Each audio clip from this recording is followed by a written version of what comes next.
जी viewers, हम अब बात करेंगे बालों की। एक तो होता है कि सर पे बाल हों तो बंदा बालों का क्या करे, जैसे कि हमारी इस हसीना के रूज के इतने प्यारे बाल हैं, लेकिन क्योंकि she is an actor, she is a model and she is a host like me, तो बहुत ज़्यादा बिजी होती हैं, जिसकी वजह से बार बार बालों के ऊपर कुछ ना कुछ हो रहा होता है, कभी आयरन हो रहे होते हैं, कभी कुछ हो रहे होते हैं। तो सारी आज हम इनके बालों का इसके अलावा आयरन और ब्लो ड्राई के अलावा भी वो लोग जो बहुत ज़्यादा कलरिंग, स्ट्रीक्स, रिबॉन्डिंग, एक्सटेंसो, इन सब चीज़ों से अपने बाल ड्राई कर चुके होते हैं, इवन इतने के बर्न हो चुके होते हैं, बालों में इलास्टिसिटी आ चुकी होती है। इस तरह की हर तरह की कंडीशन के लिए हेयर बोटॉक्स उसको फ्रीज फ्री कर देगा, बालों को स्ट्रेंथन दे देगा और बालों को 40 से 60% स्ट्रेटनिंग भी दे देता है। ठीक है। और बाल आपके ना जानदार हो जाते हैं, मजबूत हो जाते हैं। तो अब आप इनको क्या लगाएंगे? बड़ा सिंपल सा प्रोसीजर है। हमने पहले शैम्पू कराया था, गीले बालों पे हमने बोटॉक्स की प्रोडक्ट अप्लाई की है सेक्शन बाय सेक्शन, और इसको 30 मिनट्स के बाद हम ड्राई करके आयरन कर देंगे, उससे लॉक हो जाएगा ये प्रोडक्ट। और 2 to 4 मंथ्स के लिए ये आपके हेयर पे स्टे भी करता है जब आप sulphate free home kits use करते हैं। सल्फेट फ्री, अब यही तो बात है ना व्यूअर्स, यानी कि ऑर्गेनिक शैम्पू यूज करते हैं या जो प्रोडक्ट्स बोटॉक्स भी हमने यूज किया, ये भी ऑर्गेनिक है। हाँ, ऑर्गेनिक बोटॉक्स है। अच्छा व्यूअर्स, एक बात है जो मैंने शुरू में बात की थी कि केराटिन करा के लोग अपसेट होते हैं। केराटिन हो, बोटॉक्स हो, हेयर प्रोटीन ट्रीटमेंट हो, देखिए उसके बाद आफ्टर केयर के प्रोडक्ट्स होते हैं, जैसे कि इन्होंने कहा सल्फेट फ्री शैम्पू।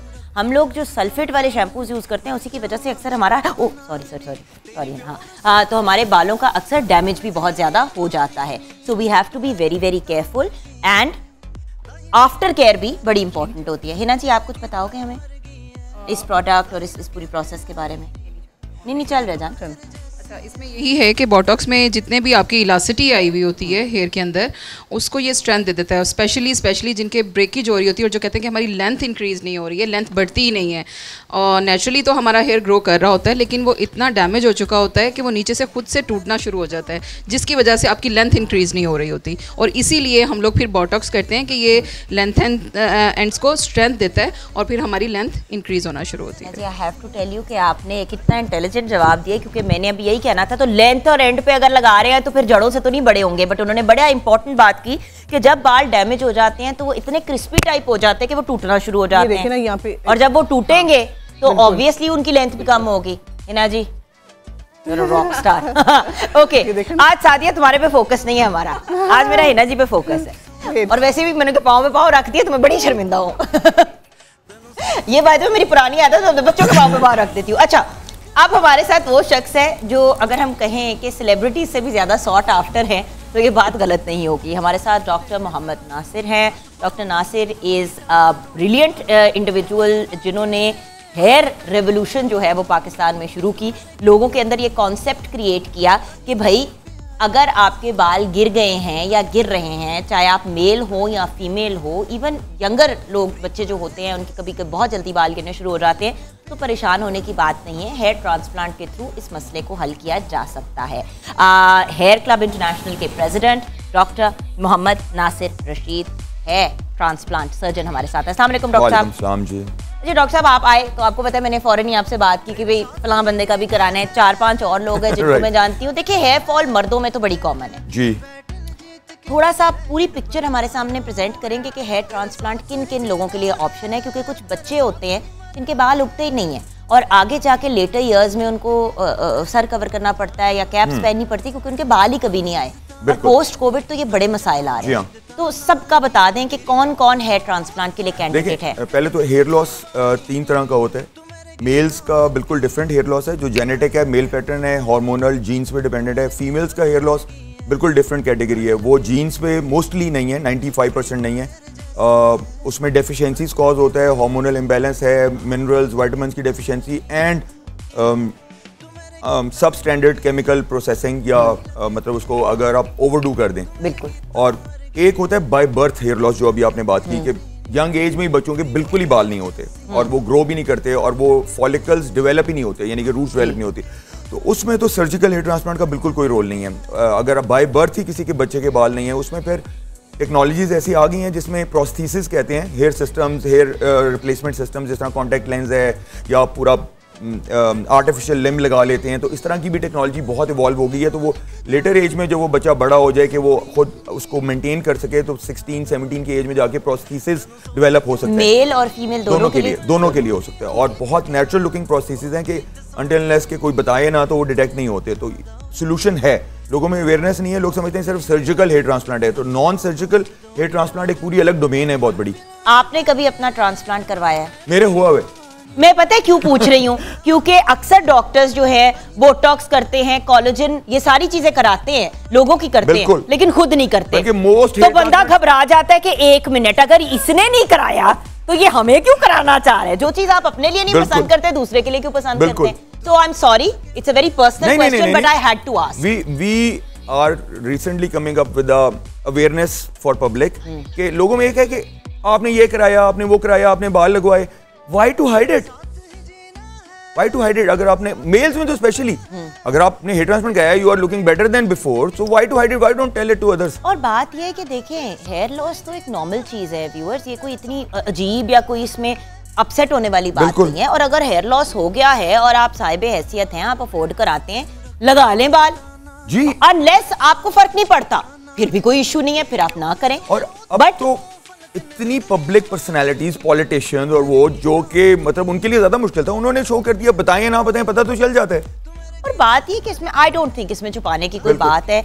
देखें, हेयर लॉस एक बड़ी नॉर्मल चीज़ है, कभी कभी लोग बीमार होते हैं। अब जैसे कि फॉर एग्जांपल कीमोथेरेपी के थ्रू जब होती है तो बाल बहुत ज्यादा गिर जाते हैं, कुछ लोगों के बहुत घने बाल वापस आते हैं, लेकिन ये नहीं लोग बताते कि कुछ लोगों के नहीं आते उस तरह से वापस, और उनको थोड़ी सी सपोर्ट की जरूरत होती है। अच्छा डॉक्टर साहब, let's talk about the kinds. ये तो हमने एस्टैब्लिश कर लिया कि भाई अगर आपका जी चाहता है या आप कॉन्शियस हो रहे हैं तो आप जरूर कराएं हेयर ट्रांसप्लांट। अगर आप नहीं है कॉन्शियस तो बिल्कुल भी ना कराएं। हम कोई किसी को जबरदस्ती नहीं कह रहे करने को, और ना ही कह रहे हैं कि यही एक वो जो लोग कहते हैं ना कि जस्ट बिकॉज आप बैठे हैं तो मैं कहूं कि भाई हाँ हाँ हर बंदा कराए। सिंपल सॉल्यूशन, शेव कर लें, शेव कर लें, शेव कर लें। वो बड़ा ऑड लगता है कि वो 4 टूंडे बाल यहाँ पे निकले हुए, एक फड़ोस इस तरह करके है, और जब हवा चली तो वो ऐसे ऐसे करके लहराना शुरू हो जाता है फड़ोस। उसका मैंने नाम ही फड़ोस रखा हुआ है। एनीवे, तो डॉक्टर साहब मुझे ये बताइए कि FUE क्या है, FUT क्या है और हाइब्रिड क्या है? मुझे तो समझ ही नहीं आता। देखिए, हेयर ट्रांसप्लांट जिस तरह मैंने बताया कि 2 तरह का, एक सर्जिकल है, एक नॉन सर्जिकल है। नॉन सर्जिकल हेयर सिस्टम्स हैं, इसी तरह सर्जिकल में आगे फिर 3 टेक्निक्स हैं, टेक्नोलॉजीज हैं, टेक्निक्स हैं। FUE एक टेक्निक है, FUT एक टेक्निक है, और हाइब्रिड एक टेक्निक है। बेसिकली पेशेंट टू पेशेंट और डोनर एरिया जिसका जितना होता है और बॉडी एरिया जितना होता है उसके मुताबिक डिसाइड करते हैं कि कौन सी टेक्निक यूज करनी है। लेटेस्ट जो ट्रेंड है वो ये है कि इन दोनों टेक्निक्स को ब्लेंड करके, मिक्स करके यूज करें, उसको हाइब्रिड कहते हैं। ठीक है, hybrid is FUE plus FUT is hybrid. FUE में होता क्या है? FUE में आप पीछे से एक एक कट करके, सिंगल सिंगल कट करके रूट्स निकालते हैं, और FUT में आप एक लंबा डोनर एरिया स्ट्रिप फॉर्म में निकालते हैं। ठीक है, तो वो उसको FUT कहते हैं, और सिंगल सिंगल कट करके जो करते हैं वो FUE। तो and hybrid is combination. Hybrid है कि आपने एक ट्रांसप्लांट किसी पेशेंट में 1 सेशन सेम डे में किया है, उसमें FUE भी किया और FUT भी किया। ओके, PRP और स्टेम सेल थेरेपी पे हम ब्रेक के बाद बात करेंगे। ब्रेक के बाद आएंगे मासूमा जी से, उनकी टिप्स लेंगे, देन डॉक्टर साहब से फिर बात करेंगे। आज हम सब मिक्स एंड मैच करके करेंगे। नेचुरल तरीके भी बता रहे हैं, सर्जिकल तरीके भी आपको बता रहे हैं। उसके साथ साथ अगर आपने कोई केमिकल ट्रीटमेंट्स भी करनी है तो क्या सेफ है क्या नहीं है। We are doing a combination of things viewers, ताकि जो भी चीज़ आपको सूट करती है आप उस ऑप्शन को अवेल करें। ब्रेक के बाद वापस।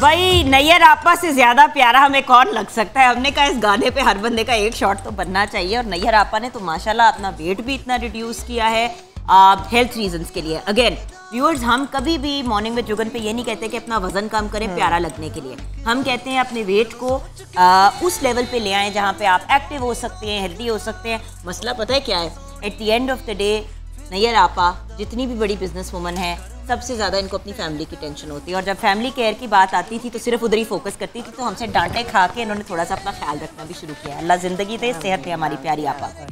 अच्छा मैडम मासूमा जी, मासूमा आपा मेरी क्लास फेलो है बाय द वे, मैं इसको छेड़ती हूँ।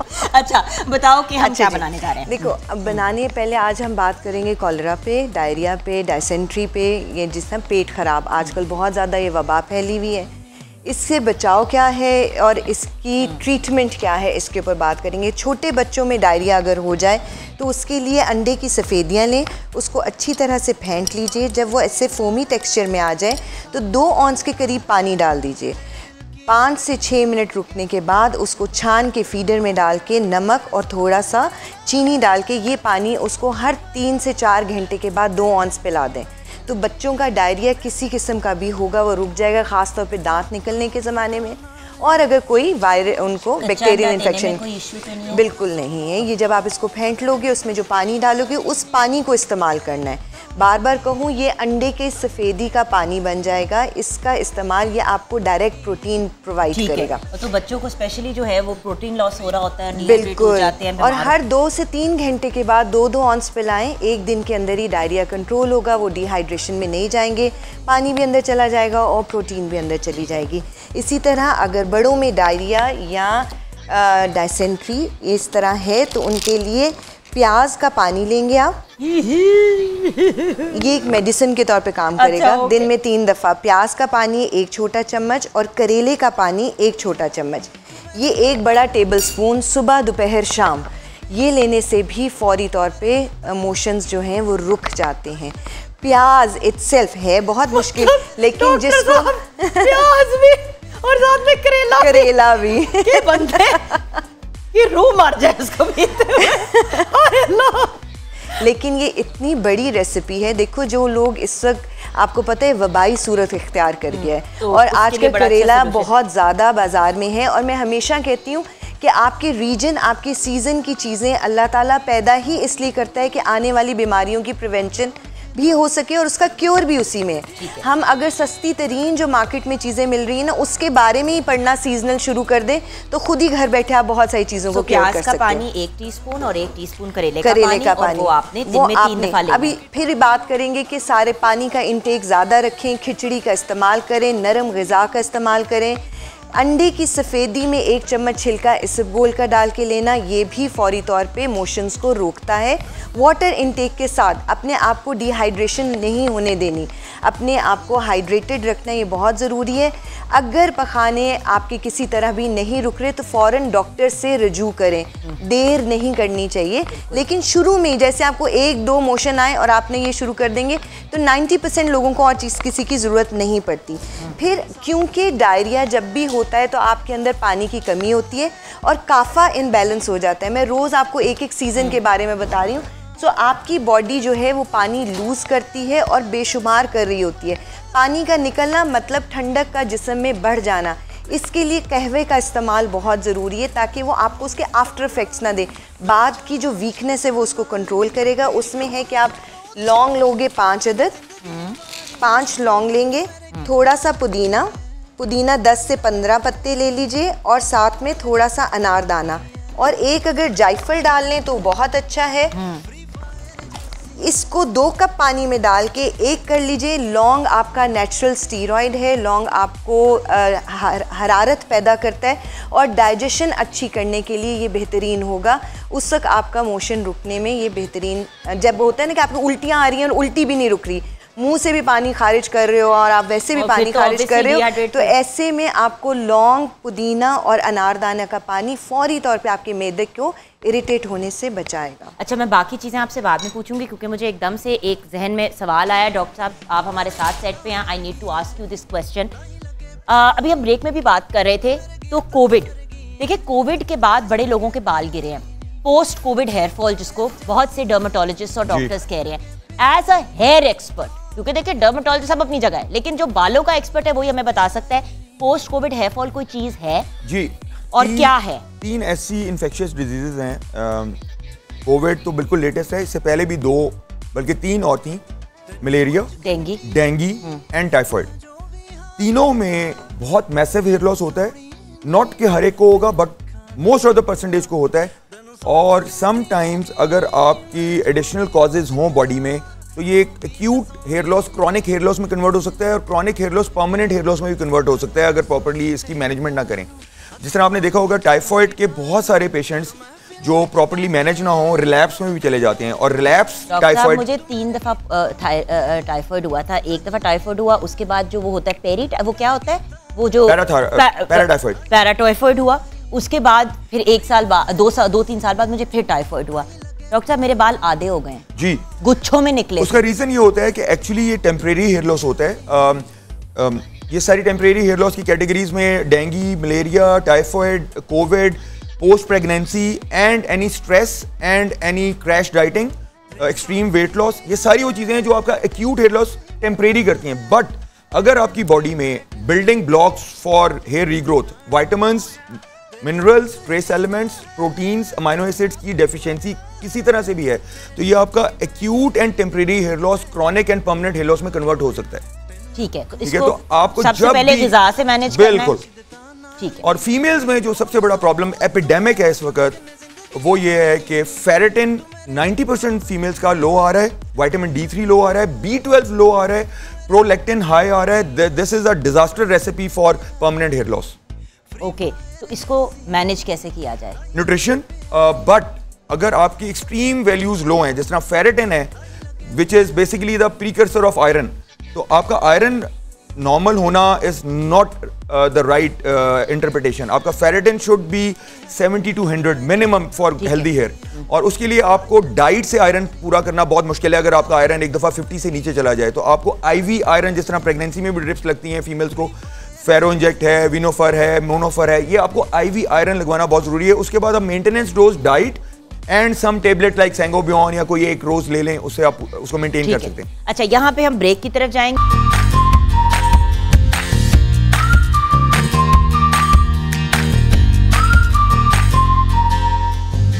Welcome back from the break viewers. आप लोग कह रहे थे नैयर आपा की बात नहीं कंप्लीट हुई, चले नैयर आपा से रीस्टार्ट करते हैं। नैयर आपा क्या रह गया है हमारा? हाँ जी, जिस तरह से हमने जो है वो मास्क लगाया था, उसको उतार के तो फिर आप क्या करेंगे, इस पे आप सिंपल एलोवेरा जेल अप्लाई करें। मास्क उतार दूं आपा? हाँ जी, इसको उतार दे, हटा दे, सिंपल जेल लगाएंगे। और अभी क्लीन करना है पहले? नहीं, बस इसी तरह से हम जेल लगाएंगे इसके ऊपर। ठीक है, मैं आपको इसलिए व्यूअर्स ये सारी चीज़ें खुद भी करके दिखाती हूँ बिकॉज ये कोई रॉकेट साइंस का काम नहीं है। बड़े जेंटल तरीके से आपने लगा लिया, आप खुद नहीं लगा सकते, किसी को कह दे घर में लगाने को, हस्बैंड को किसी काम पे लगाएं, या माएँ जो है वो बच्चों को खुद लगा सकती हैं, अपनी बेटियों को। देखें, बच्चियाँ इतनी नहीं परेशान होती जितनी माएँ टेंशन में होती हैं कि हमारे बच्चों को पिंपल्स निकल आए हैं या कोई इशू हो गया है। तो ये आपने ऐसे करके लगा दिया। अच्छा, आपका नेक्स्ट हमने क्या बनाना है? मैं तब नेक्स्ट जो है वो जुगन इस तरह के, हाँ जी आप बताएं आप। हाँ जी, नेक्स्ट जो है वो इनको फिर, क्योंकि जो हमने पहले मास्क लगाया था उसने सारे पॉप अप कर दिए हैं, ब्लैक हेयर्स, वाइट हेयर्स, जो पोर्स हैं वो डिस्क्लोज कर दिए हैं। इसके बाद जुगन इस तरह से जो है वो गैजेट्स आते हैं, बहुत इकोनॉमिकल हैं, बहुत सस्ते हैं ब्लैक हेड्स वगैरह निकालने के लिए। इसके साथ इनको जो है वो आप रिमूव कर सकते हैं। अगर ये आपके पास अवेलेबल नहीं है तो ये सिलिकॉन कप्स हैं, ये जुगन बहुत ज़बरदस्त है ब्लैक हेड्स वगैरह को निकालने के लिए और डीप पोर क्लिनजिंग के लिए। ये जस्ट लाइक आप जिस तरह हजामा के अंदर जो है वो करते हैं वेट कपिंग, तो ये एक तरह से ड्राई कपिंग हो जाती। ये देखें जुगन, सारे जो सॉफ्ट हुए हुए हैं इस तरह से। जब इसके साथ आप मसाज करेंगे, ये देखें सारे आपको पोर्स में से ऊपर आते हुए फील होंगे, सारे रिमूव हो जाएंगे। नोज़ के लिए भी इस तरह से जो है ये सिलिकॉन कप्स आते हैं। अगर आपके पास ये भी नहीं है, हाँ जी निकल गए सब। अगर आपके पास सिलिकॉन कप्स भी नहीं है तो आप कोई भी जो है वो सॉफ्ट इस तरह से स्टिक लेके आप इस जेल को जो है वो इस तरह से जो है वो रिमूव कर दें। ये देखें सारे ब्लैक हेड्स नोज से भी ये देखें सब निकल गए। कोई हमने स्टीम नहीं दी, कोई हमने पिन यूज़ नहीं की, कोई इसमें पेन नहीं हुई। अगर आप ये वंस अ वीक, जिन लोगों के ब्रेकआउट्स हो जाती हैं, अगर वंस अ वीक इस तरह से करेंगे तो देखेंगे कि उनकी एक्नी वगैरह भी नहीं होगी, ब्रेकआउट्स नहीं उनके होंगे और स्किन भी उनकी जो है वो नीट क्लीन जो है वो रहेगी। एनीथिंग एल्स आपा? हाँ जी, एक मैं मास्क जो है वो बनाना बताऊंगी। एक मैं मास्क जो है वो बनाना बताऊंगी जो बहुत ज़बरदस्त है। इसके लिए हम लेंगे हीलिंग क्ले या बेंटोनाइट क्ले। ये ग्रीन कलर की होती है, इतनी ज़बरदस्त इसकी क्वालिटीज़ हैं कि इसमें मैग्नेटिक जो है वो प्रॉपर्टीज़ हैं। आधी चाय की चम्मच इसके अंदर हम डालेंगे आम के पत्तों का पाउडर, आधी चाय की चम्मच जामुन के पत्तों का पाउडर और आधी चाय की चम्मच इसमें हम डालेंगे आम की गुठली का पाउडर और आधी चाय की चम्मच ही इसके अंदर हम सुहांजने का जो है वो पाउडर डालेंगे। ठीक है। और इसको आप बेशक मिक्स करके रख लें या इसको आप जो है वो पानी में जो है वो मिक्स करके जुगन मास्क बनाएंगे, ये ग्रीन कलर का आपका मास्क बनेगा। ठीक है। ये इतना ज़बरदस्त है, किसी भी इस तरह के इश्यूज़ के लिए, oily skin, acne prone skin है, ऑयल कंट्रोल नहीं हो रहा किसी भी तरह से, तो उन सब के लिए जो है इसकी बहुत ज़्यादा जो है वो प्रॉपर्टीज़ और बहुत ज़बरदस्त है ये। बस ठीक। और ये ग्रीन कलर का बनता है और उसके रिजल्ट भी जो है वो बहुत ज़बरदस्त है। ऑसम। अच्छा, आ जाते हैं व्यूअर्स चिक के पास। फुल डिजिटल इन्वर्टर रेफ्रिजरेटर चिक का, absolutely amazing. -32 degrees cooling temperature की टेक्नोलॉजी है। यूरोपियन स्टैंडर्ड डिजाइन रेफ्रिजरेटर्स हैं चिक के। एंटी बैक्टीरियल इसमें टेक्नोलॉजी भी है। 137 आवर्स यानी कि 137 आवर्स की कूलिंग बैकअप है। ओपन एवेपोरेटर है। 6 वे कूलिंग टेक्नोलॉजी है और 12 साल की कंप्रेसर की वारंटी है। चिक के फेसबुक के पेज पे जाएं और इस हमारा आज का जो सवाल है उसका जवाब दें और चिक की तरफ से, चिक पाकिस्तान की तरफ से आप जीत सकते हैं गिफ्ट हैम्पर। चिक रेफ्रिजरेटर्स कितनी डिग्री सेल्सियस तक कूलिंग टेम्परेचर अचीव करता है? -20 डिग्री सेल्सियस या -25 डिग्री सेल्सियस? इस सवाल का आपने हमें जवाब देना है। सही जवाब देने पे चिक की तरफ से आपको गिफ्ट हैम्पर मिलेगा। And C, option C is -32 degrees, तो ये सेल्सियस। तो ये 3 ऑप्शंस हैं, -20, -25 एंड -32 डिग्रीज सेल्सियस। और बाय द वे मैंने सवाल का जवाब आपको बातों में ही दे दिया है कुछ देर पहले। तो डेफिनेटली चिक के रेफ्रिजरेटर्स को घर लेके आएं और जिंदगी को आसान करें। चिक की स्पेलिंग CHIQ। आइए बढ़ते हैं डॉक्टर मासूमा की तरफ। डॉक्टर मासूमा ने भी अभी हमें एक और अमेजिंग टोटका देना है, टोटका नहीं, टिप देनी है। टिप देनी है। अच्छा जी, अब एक चीज़ हमारे घरों में असल में पता है कि ये प्रॉपर मेडिसिनल रेसिपीज़ होती हैं जिसको हम इस्तेमाल कर रहे होते हैं, जिसको हम टोटका समझते हैं, वो प्रॉपर मेडिसिन होती है। अब एक चीज़ जो हमारे घरों में ख़ासतौर पे वाफिर मिकदार में होती है वो सिरका और प्याज। कई घरों में तो ख़वातीन क्या करती हैं, जैसे ही हुआ थोड़े दिन के बाद ही थोड़ा थोड़ा प्याज काट के सिरके में भिगो के रख लिया। लेकिन ये नहीं आपको अंदाज़ा कि ये कितनी बड़ी रेसिपी है आपके पास। अगर आप खाने से पहले पहला लुकमा उस सिरके वाले प्याज का ले लेते हैं तो आपको कोई भी बैक्टीरिया अगर आपकी छोटी आंत में है तो वो खारिज हो जाता है और आप आने वाली बीमारी से पहले से प्रिवेंशन करते हो। सही। सो मैं ये बताना चाहती कि प्लीज़ ये मौसम जो मिड अप्रैल से लेके एंड ऑफ जून तक और समटाइम जुलाई तक भी, बरसात तक भी, सिरके वाला प्याज आप डेली इस्तेमाल करो। उससे आप बहुत सारी पेट की बीमारियों से महफूज रह सकते हो। बिल्कुल। और कल्बिश से आपके जो ब्रांड है उससे मैंने लिया था डिटॉक्स की कुछ capsules and I have to tell you viewers, मेरी स्वेलिंग, काफ़ी जो मेरे इश्यूज़ डाइजेस्टिव चल रहे थे वो भी बहुत बेहतर हो गए। बहुत शुक्रिया। यहाँ पे व्यूअर्स ब्रेक की तरफ जाएंगे। ब्रेक के बाद जब वापस आएंगे तो हाथों का कैसे ख्याल रखा जा सकता है, क्या चीज़ें आप घर पे ही क्रिएट कर सकते हैं घर में अवेलेबल चीज़ों से। ब्रेक के बाद जाएंगे।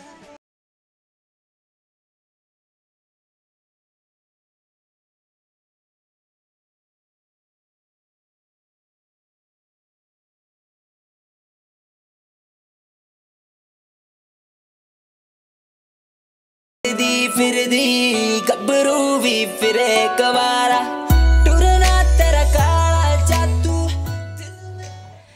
जी हाँ, आइए बात करते हैं नूर बाय जुगन के प्रोडक्ट्स के साथ हम कैसे क्रिएट कर सकते हैं होम रेमेडीज। आज मैं आपको हाथों से रिलेटेड गाइडेंस दूंगी। अक्सर लोग कहते हैं आप ही आपके हाथ बड़े प्यारे हैं, मुझे तो नहीं लगते लेकिन थैंक यू। हाथों का ख्याल रखना उतना ही ज़रूरी है जितना अपने चेहरे का, जितना अपनी गर्दन का। सो आइए आपको गाइडेंस देती हूँ कि हाथों के लिए आप क्या क्या चीज़ें क्रिएट कर सकते हैं। सबसे पहले तो मैं बात करूँगी जिनके हाथ बहुत ड्राई होते हैं, उसके साथ साथ मैंने हैंड स्क्रब का भी आपको गाइडेंस देना है और हाथों पे अगर टैन हो जाए तो क्या करना चाहिए। बल्कि स्टार्ट स्क्रब से करते हैं बिकॉज स्क्रबिंग के बाद ही आप कोई टैनिंग की चीज़ लगाते हैं या फिर ड्राई हैंड्स की रेमेडीज़ लगाते हैं। लोशंस एंड क्रीम्स तो सब लगाते ही हैं। आइए पहले चलते हैं हैंड स्क्रब की तरफ। हैंड स्क्रब के लिए नूर का जो लैवेंडर ऑयल है वो आप यूज़ कर सकते हैं। अगर आपके पास लैवेंडर ऑयल नहीं है तो लैवेंडर का इसेंशियल ऑयल भी इस्तेमाल किया जा सकता है। आपने किया क्या कि आपने बल्कि एक एयर टाइट जार लिया ताकि आप इसको प्रॉपर क्वांटिटी में बना सकें। हमने सबसे पहले डालने हैं 4 से 5 टेबलस्पून ब्राउन शुगर के, ठीक है, ब्राउन चीनी जो होती है, ब्राउन शुगर नहीं है, नॉर्मल वाइट शुगर भी आप यूज़ कर सकते हैं। ये हमने डाल लिया किसी भी खाली एयर टाइट जार में जो साफ़ हो और ड्राई हो। उसके अंदर उसके अंदर अब मैं डालने लगी हूँ few drops of lavender essential oil Noor का, ठीक है, 3-4 ड्रॉप्स डालूंगी। अगर आपके पास लैवेंडर ऑयल मेरा है घर पे तो आप वो भी यूज़ कर सकते हैं। अच्छा, फिर आपने इसके अंदर डाले 3 टेबलस्पून्स ऑयल के, ये हमने 3 टेबलस्पून्स ऑफ ऑयल इसमें डाल दिया, ठीक है। और इसके अंदर आपने 1 टेबलस्पून डालना है फ्रेश लेमन जूस का, ये देखें, नींबू का, ठीक है।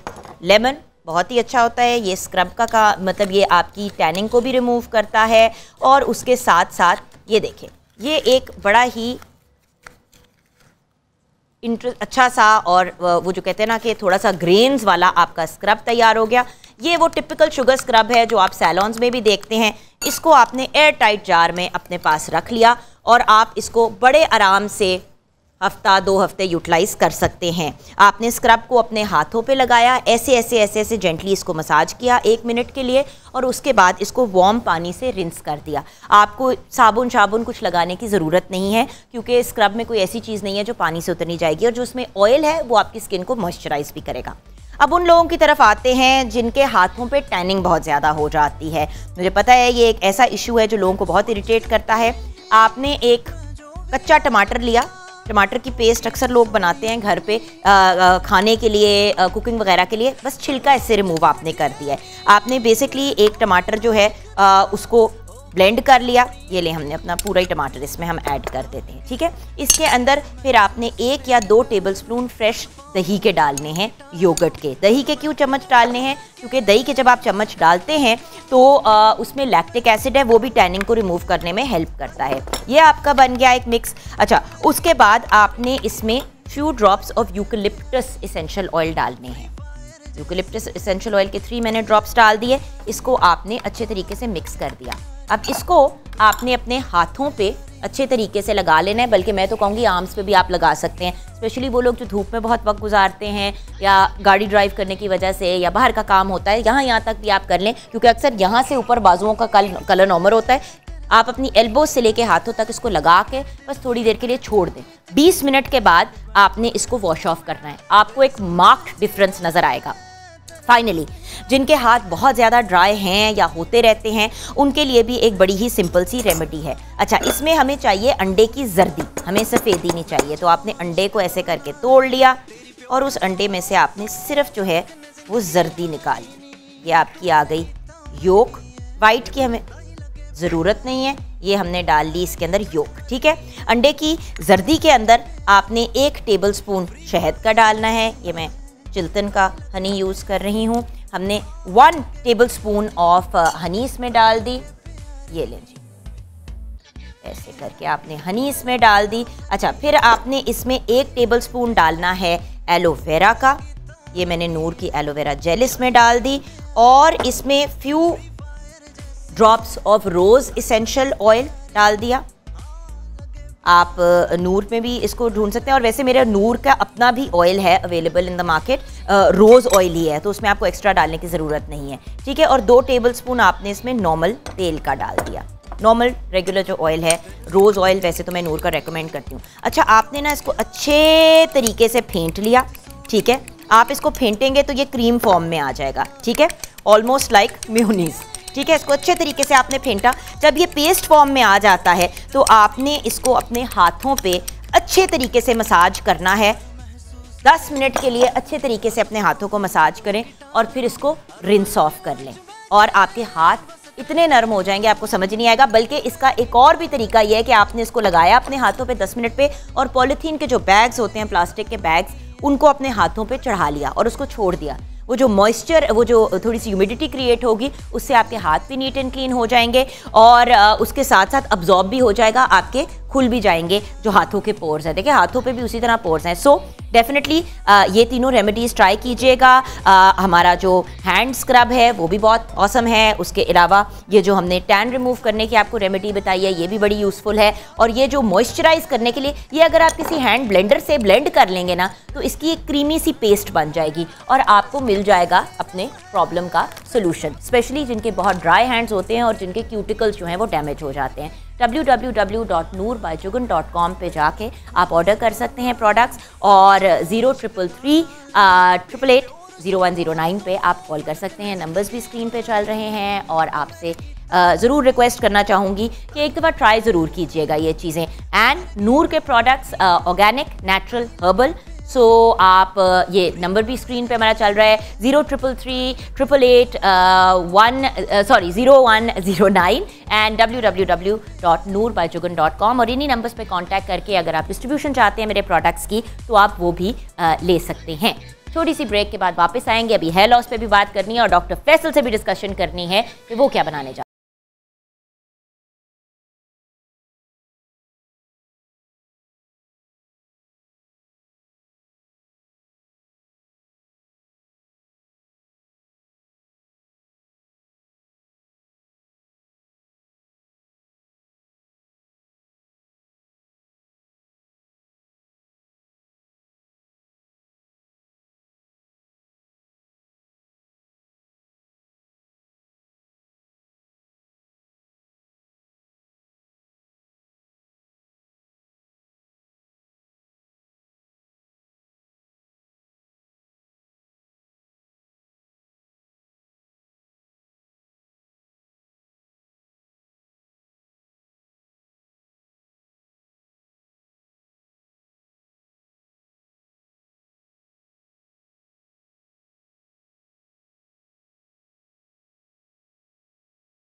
ब्रेक व्यूअर्स, हम आ गए अपने रॉयल कॉर्नर में, जहां पे हम बात करेंगे रॉयल के रूम कूलर की, जो पाकिस्तान की सबसे जदीद फ़ैन बनाने वाली कंपनी ने लॉन्च किया है। पाकिस्तान का पहला रूम कूलर जिसमें एयर फ्रेशनर का ऑप्शन भी अवेलेबल है, यानी कि ठंडी ठंडी हवा खुशबू के साथ साथ। और आप डेफिनेटली ट्राई कीजिएगा। मैंने भी पिछले दिनों 2 परचेज़ किए हैं और मैं आपको बता नहीं सकती कि दिल चाहता है हर घर के हर कमरे में रॉयल का रूम कूलर ही लगाएं, एसी ऑन करने की ज़रूरत नहीं है, और सोचे बिजली आपकी कितनी बचेगी। डेफिनेटली चेक कीजिएगा। फिर royal smart lifestyle AC DC inverter fans जो हैं रॉयल के, आप अपने घर को एक ऐसी जगह बना सकते हैं जहां पे फुल सजावट हो, सिर्फ सेमी सजावट नहीं, क्योंकि हम फर्नीचर वगैरह ये सब चीज़ें तो ले आते हैं, लेकिन जब फैंस लगाए जाते हैं तो वही बेसिक वाइट कलर के फ़ैन या बेज कलर के फ़ैन रॉयल लेके आया है। इनकी smart lifestyle AC DC inverter series जो बहुत ही खूबसूरत फैंस है, इनकी वेबसाइट पे जाके देखिएगा, आपका जी चाहेगा कि घर के हर कमरे में आप रॉयल के यही स्मार्ट लाइफस्टाइल सीरीज़ के फ़ैन्स लगाएं। तो डेफिनेटली अगेन चेक कीजिएगा www.royalfans.com को। और फाइनली बात करना चाहूँगी आपसे रॉयल की इस अमेजिंग वॉशिंग मशीन की। Royal washing machines are amazing. RWM 8012T जो इनका मॉडल है, इसमें सिंक लिड है, जेट स्ट्रीम है, 3-वे वाटरफॉल सिस्टम है, लार्ज पल्सेटर है, एनर्जी सेवर बिजली कम इस्तेमाल करेगा, डबल प्लास्टिक बॉडी जो इसको शॉक प्रूफ भी बनाता है और इसको जंग लगने से भी बचाता है। फिर इसके साथ साथ रॉयल की 6+1 ईयर्स की वारंटी, स्मार्ट क्लीन टेक्नोलॉजी है और durable motor. Smart clean technology का मतलब ये है कि सिर्फ उतना ही साबुन यानी कि डिटर्जेंट और पानी इस्तेमाल होता है जितना ज़रूरी है, और बिजली का भी कम इस्तेमाल होता है। सो www.royalfans.com पे जाएं और ऑर्डर करें रॉयल के अमेजिंग और रॉयल प्रोडक्ट्स, क्योंकि रॉयल के साथ है साथ ज़िंदगी भर का। जी सादिया जी, मैडम्स क्या सिचुएशन है? अच्छा, आपने तो बाल ही बदल दिए, और ये देखें व्यूअर्स, इतनी खूबसूरत और जो है ट्रीटमेंट सारी कंप्लीट हो गई है। कुछ बताना चाहेंगे? ओके जी, हमने डन कर लिया है आयरन के साथ, और आप देख सकते हैं कि हेयर को एकदम से ड्रास्टिक सा चेंज है, एक लाइफ मिल गई है। जैसे हमने बात की थी एंटी हेयर ब्रेकेज ये ट्रीटमेंट है, तो बालों की अगर हम स्ट्रेंथ दिखाएं तो एकदम से बाल जो है उसके अंदर स्ट्रेंथ आ गई, और बाल अब देखें कितना स्ट्रॉन्ग हो गया, टूट नहीं रहा। ठीक है, फ्रीज कंट्रोल करेगा, और जैसे इनका बाल वॉश होगा बहुत ही फ्लेक्सिबल मैनेजेबल होगा और वॉल्यूम रहेगा, क्योंकि अभी तो ट्रीटमेंट लगी है, तो फर्स्ट डे जरा और 1 दिन के बाद अगर वॉश करें तो रेकमेंडेड है। ओके, आप दोनों गर्ल्स आ जाए। थैंक यू सो मच अरूज, ये हमारी प्यारी सी अरूज जो है, इनके हमने जो बाल कर दिए, we are very very happy with that. और वैसे भी हम कोशिश करते हैं कि अपने ही लोगों पे ट्रीटमेंट्स करें, ताकि आप ये ना कहें कि ये हमने किया, ये मतलब ये तो कहने की बात है, किसी को बुला के कर लिया। अच्छा डॉक्टर साहब, जिसने हेयर ट्रांसप्लांट करना है या करवाना होता है, सबसे पहली कंसर्न होती है कि बहुत महंगा है, कि मतलब मिलियंस में चली जाएगी कॉस्ट। क्या यही ऑप्शन है, और अगर है तो कितना महंगा है? देखिए, सबसे पहले तो हेयर ट्रांसप्लांट का एक बड़ा सोसाइटी में एक ना ट्रेंड बन गया है कि किसी को भी कोई आप कैजुअल टॉक करें कि बाल गिर रहे हैं, ख्याल कर लो, कोई नहीं हेयर ट्रांसप्लांट करा लूँगा। ये बहुत गलत अप्रोच है। Hair transplant is an emergency procedure और लास्ट रिजॉर्ट होना चाहिए। उससे पहले आपको अपने हेयर लॉस का ट्रीटमेंट करना चाहिए, और अब तो male pattern genetic hair loss को भी रोका जा सकता है या स्लो डाउन किया जा सकता है अगर आप टाइमली इंटरवेंशन कर लें। जो यंग एज स्टेम सेल ना, स्टेम सेल भी हैं, उसमें मेडिकेशंस भी आ गई हुई हैं ऐसी। जो जेनेटिक हेयर लॉस अगर आपका अर्ली स्टेज में आप शुरू कर लें तो वो आपका एटलीस्ट आपको 10-15 साल मिल जाते हैं। तो एक तो ये चीज़ है कि hair transplant should not be the prime objective कि एकदम हेयर ट्रांसप्लांट कराने। दूसरी चीज़ है कि हेयर ट्रांसप्लांट कॉस्ट जो है पाकिस्तान में इस वक्त दुनिया में सबसे सस्ता है। दुनिया में सबसे सस्ता हेयर ट्रांसप्लांट इंडिया पाकिस्तान में हो रहा है, और बहुत ज़्यादा टूरिज्म है। पाकिस्तान तो अपनी इमेज की वजह से डिसएडवांटेज पे है, बट अदरवाइज इंडिया बहुत ज़्यादा world wide, America, US, Canada से लोग आ रहे हैं। तो कॉस्ट रेंज करती है फ्रॉम 50,000 से लेके 2 लाख के बीच में, डिपेंडिंग ऑन कि आपका कितना। मुझे एवं किसी ने उस दिन कहा कि 8-8 लाख के हेड, तो यानी कि 50,000 से 2 लाख रुपए में आप ट्रांसप्लांट करा सकते हैं। और अगर आप लॉजिकली सोचें, जो डिफरेंट चीज़ें लोग कहते हैं कि जी आप ये वाला ऑयल लगा लें 12,000 रुपए का, आप फलां चीज़ लगा लें 18,000 रुपए की, तो क्या बेहतर नहीं है कि वो आप पैसे कंबाइन करके और एक ही दफ़ा हेयर ट्रांसप्लांट करा लें, अगर आपको हेयर ट्रांसप्लांट की ज़रूरत है तो। और हेयर क्लब हम इसीलिए रेकमेंड करते हैं बिकॉज एक तो सबसे ज़्यादा एक्सपीरियंस, सबसे क्वालिफाइड डॉक्टर्स, और डॉक्टर साहब कभी भी किसी को फौरन नहीं कहते कि हेयर ट्रांसप्लांट कराओ। वो पहले अपनी बाकी सारी चीज़ें ट्राई करने के बाद एक ऑप्शन देते हैं, और अगर किसी ने कर ली हो और उसके बाद भी आप पूरे टेस्ट वगैरह करा के जी बिल्कुल, टेस्ट के ज़रूरी हैं बहुत। और हेयर ट्रांसप्लांट के अलावा भी सोल्यूशन हैं, लोगों को अवेयरनेस नहीं है कि नॉन सर्जिकल हेयर सिस्टम्स जो हैं,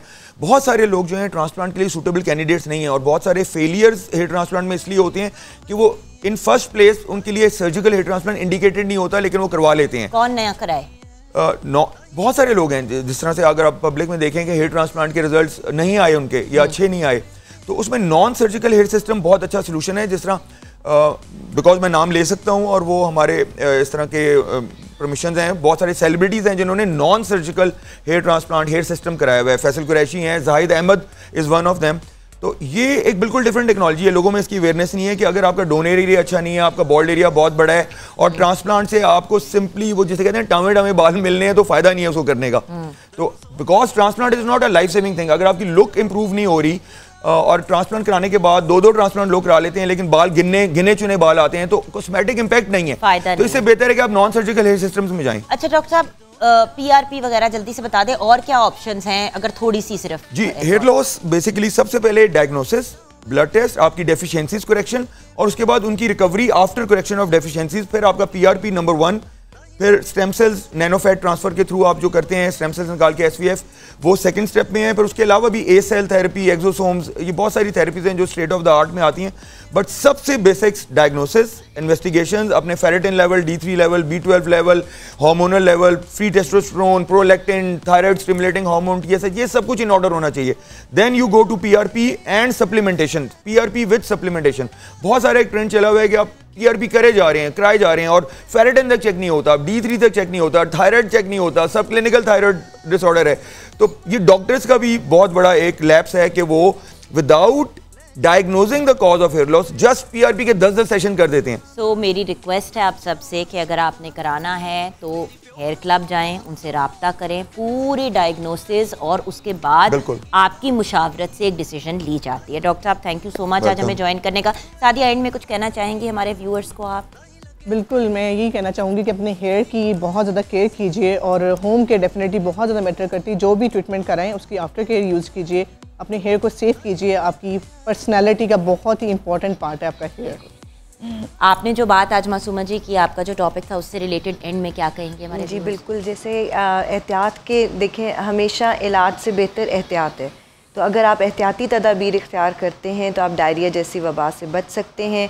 क्लीनलीनेस का ख्याल रखें, कच्ची सब्जियों का इस मौसम में इस्तेमाल बिल्कुल ना करें, ऐसा गोश्त इस्तेमाल ना करें जो कि प्रॉपर कुक्ड नहीं है।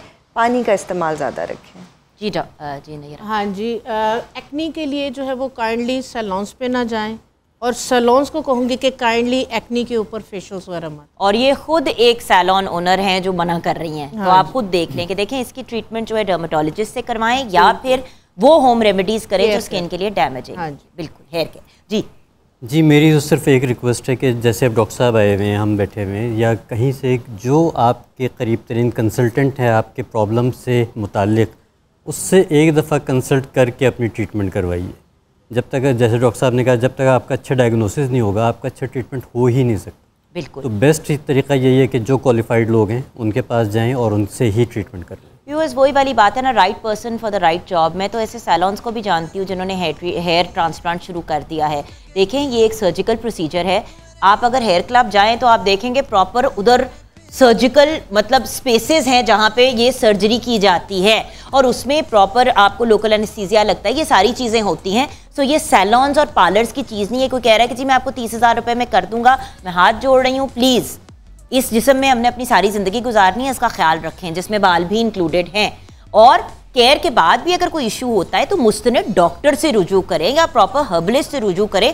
बिला वजह जो है खुद ही वियर्ड चीज़ों की तरफ ना जाएं, मेरी आपसे रिक्वेस्ट है। अपना ख्याल रखिएगा व्यूअर्स, दुआओं में याद रखिएगा। हमारे सारे एक्सपर्ट्स का बहुत बहुत शुक्रिया, हमारी प्यारी से रूज का भी शुक्रिया जिन्होंने आज टाइम निकाला हमारे लिए, मेरा प्यारा बच्चा। व्यूअर्स, खुदा हाफिज़। ज़िंदगी रही तो कल मुलाकात होगी। अल्लाह हाफिज़।